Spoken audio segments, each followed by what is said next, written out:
여러분, 한번 생각해 보시겠습니까? 지금 이 순간 여러분의 머릿속을 가장 괴롭히는 생각은 무엇입니까? 아마도 그것은 다가올 미래에 대한 불안보다는 이미 지나간 과거의 어느 지점일 가능성이 높습니다. 내가 그때 왜 그랬을까? 그때 다른 선택을 했더라면 내 인생이 이렇게 힘들지는 않았을 텐데. 아마도 이런 생각들이 밤잠을 설치게 만드는 주된 이유일 것입니다. 특히 계절이 깊어지고 연말이 다가올수록 우리는 인생이라는 캔버스를 펼쳐놓고 지난 시간을 더욱 엄격하게 평가하는 경향이 있습니다. 가을이 주는 고독과 늦가을의 스산함은 우리를 성찰로 이끌지만 때로는 그 성찰이 자책과 후회하는 날카로운 창이 되어 우리 심장을 찌르기도 합니다. 인생의 황혼기를 맞이하는 우리 5060 세대에게 이 과거의 짐은 더욱 무겁게 느껴집니다.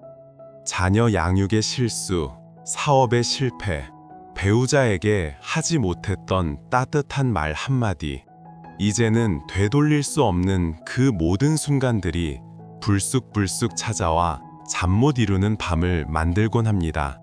어떤 분들은 지금도 이불을 뒤집어 쓰고 속으로 울고 계실지도 모릅니다. 이러한 후회의 감정은 우리 인간에게 너무나 자연스러운 것입니다. 왜냐하면 인간은 한계를 가진 존재이며 그 한계를 벗어날 수 없다는 사실을 스스로가 너무나 잘 알고 있기 때문입니다. 완벽한 선택을 할 수 없었고 모든 상황에서 현명할 수 없었던 우리의 모습, 이 모습이 바로 우리 존재의 진실입니다. 이 깊은 후회의 문제, 과거의 짐을 내려놓는 문제에 대해 우리는 위대한 지혜를 구하고자 합니다. 바로 기독교의 가르침과 철학자의 깊은 성찰 속에서 그 해답을 찾아보려고 합니다. 기독교 철학의 아버지라 불리는 아우구스티누스는 우리와 똑같이 격렬한 후회와 방황의 시기를 보낸 인물입니다. 그의 역작 고백록은 자신의 방탕했던 젊은 시절과 수많은 지적, 도덕적 실수를 숨김없이 기록한 인간적인 참회록입니다. 그의 젊은 날은 끊임없는 욕망과 쾌락을 좇는 과정이었습니다. 그는 지적으로는 뛰어났지만 도덕적으로는 깊은 죄책감 속에서 살았습니다. 그는 자신이 저지른 잘못들을 밤마다 되새기며 고통스러워했습니다. 그 고통은 단순한 후회가 아니라 자신의 존재 자체에 대한 근본적인 절망이었습니다. 그는 스스로를 구원할 수 없다는 것을 깨달았던 것입니다. 아우구스티누스가 우리에게 가르쳐주는 핵심은 이것입니다. 후회는 과거를 향한 부정적인 감정의 반복이지만 고백은 그 과거를 신에게 혹은 더 나아가 자기 자신에게 솔직하게 드러냄으로써 과거의 힘으로부터 벗어나려는 미래지향적인 행위라는 것입니다. 그는 자신의 죄를 철저하게 인정하고 제가 그때 어리석었습니다. 제 힘으로는 이 굴레에서 벗어날 수 없습니다. 라고 고백했을 때 비로소 마음의 평안을 얻기 시작했습니다. 이 고백은 단순히 잘못을 시인하는 것을 넘어 자신의 나약함과 한계를 받아들이고 그 모든 것을 초월하는 절대적인 은혜에 자신을 맡기는 행위였습니다. 여러분은 지금 무엇을 후회하고 계십니까? 그 후회는 여러분의 발목을 잡고 계속해서 뒤를 돌아보게 만들고 있지는 않습니까? 아우구스티누스의 여정은 우리에게 말합니다. 후회를 반복하는 대신 그 모든 것을 솔직하게 인정하고 고백하십시오. 내가 완벽하지 않았다는 사실, 내가 실수투성이었다는 사실을 받아들이는 것에서 진정한 치유가 시작됩니다. 아우구스티누스의 철학적 고백이 인간적인 차원의 치열한 몸부림이라면 기독교의 가르침은 이 모든 몸부림을 단번에 감싸 안는 하늘의 은혜를 보여줍니다. 그 중심에 바로 누가복음에 기록된 탕자의 비유가 있습니다. 이 비유 속에서 작은 아들은 아버지의 재산을 미리 받아 먼 타국으로 떠나 허랑방탕하게 모든 것을 탕진합니다. 그는 비참한 지경에 이르러서야 내가 하늘과 아버지께 죄를 지었구나라며 깊이 후회합니다. 이것은 아우구스티누스의 고백과 매우 유사한 자신의 처지와 실수를 인정하는 참회의 순간입니다. 여기서 우리가 주목해야 할 것은 아들의 후회나 참회가 아닙니다. 그것은 아버지의 반응입니다. 성경은 아들이 돌아오는 것을 아버지가 멀리서부터 보고 달려가 목을 안고 입맞추었다고 기록합니다.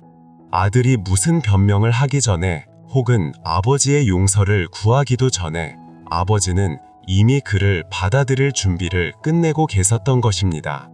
이 비유에서 아버지는 바로 신을 상징합니다.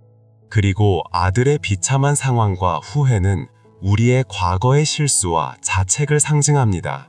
아버지는 아들이 자신의 실수를 얼마나 뉘우치고 있는지, 얼마나 고생했는지 계산하지 않으셨습니다. 아버지가 보신 것은 오직 집으로 돌아오려는 아들의 마음 하나뿐이었습니다. 우리의 삶도 마찬가지입니다. 우리가 과거에 저지른 크고 작은 실수들을 우리가 스스로 계산하고 그 대가를 치르려고 애쓰는 것은 무의미합니다. 우리가 밤마다 뒤척이며 이것은 내가 받아야 할 벌이야 라고 자책하는 것은 아버지의 무한한 사랑을 우리의 노력으로 갚아보려는 오만일 수 있습니다. 탕자의 비유는 우리에게 묻습니다. 당신은 당신의 과거의 실수를 붙잡고 스스로를 심판하고 있습니까?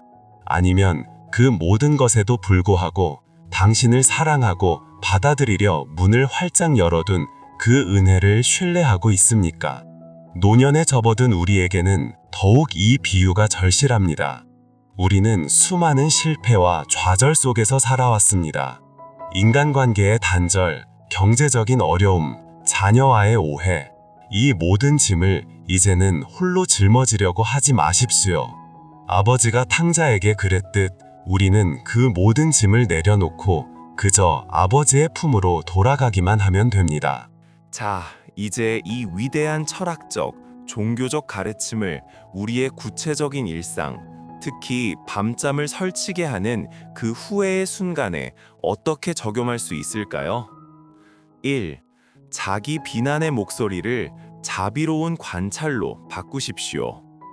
불면의 밤, 머릿속에서 울리는 너는 왜 그것밖에 못했니? 라는 목소리를 당장 멈추게 하는 것은 불가능합니다.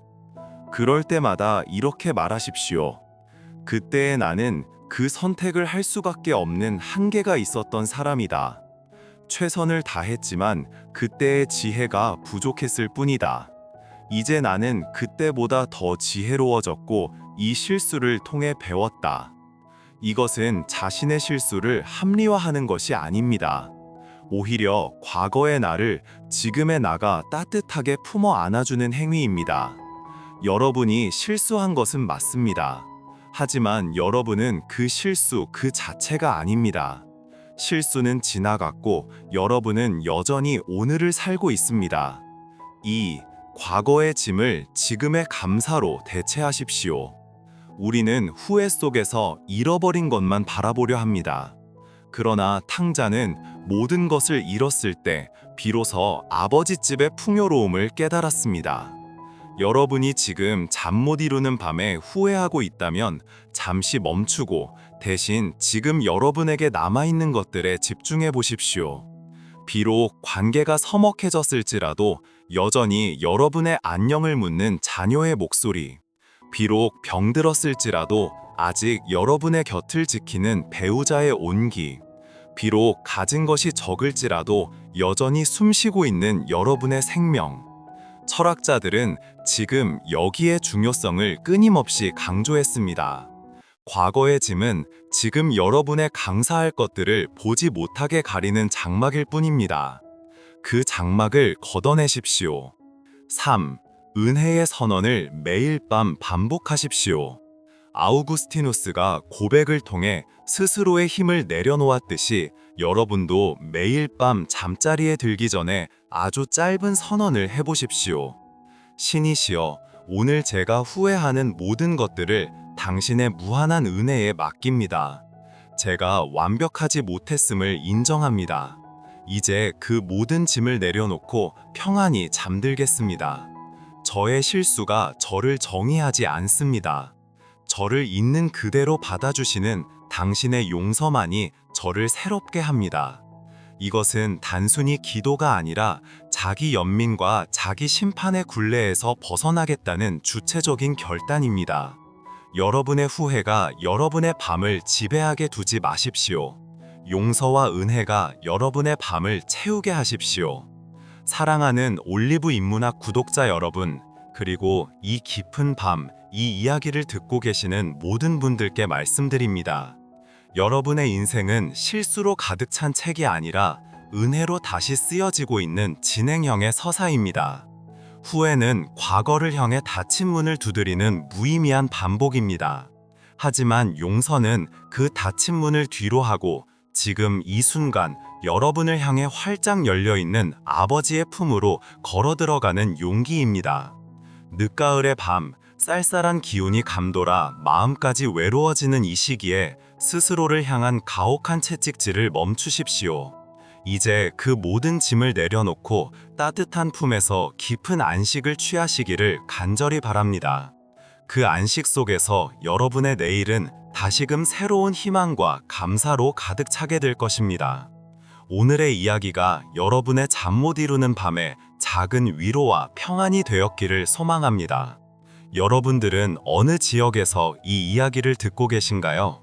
혹은 여러분의 삶을 짓눌렀던 후회의 짐을 어떻게 내려놓으셨는지 그 경험을 댓글로 남겨주시면 서로에게 큰 힘이 되는 따뜻한 공동체가 될 것입니다.